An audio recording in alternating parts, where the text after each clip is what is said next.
તો ભાઈ ઝીણાવાડી ગામની અંદરથી આપણે સમાચાર મળે છે ને અહીંયા એક મોટી ઉંમરના બાપા રહે છે જે એકલા છે, દીકરીઓ જે સાસરે વહી ગઈ છે. એટલે પહેલા દિવસે અમે ગયા, બાપાને મળ્યા. ભાઈ રસ્તામાં ઘણા બધા આપણા મિત્રો મળ્યા. ખાસ કરીને તમારા સપોર્ટથી હાલે છે તો વિડીયોને શેર કરજો અને જે કાંઈ થાય એ 2-5 રૂપિયાની મદદ કરજો.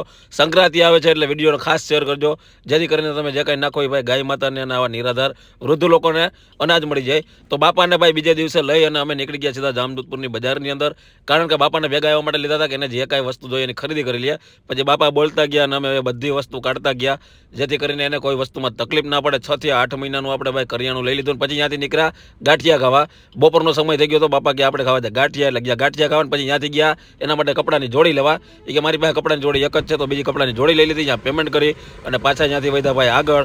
તો વિડીયોને બને એટલો શેર કરજો, એ પણ તમારો એક જાતનો સપોર્ટ જ છે. જે કાંઈ તમે યોગદાન દેવા માગતા હોય તો નંબર આમાં આપેલો છે, એમાં ફોન કરો અને જે કાંઈ તમારે યોગદાન દેવું હોય તમે દઈ શકો છો.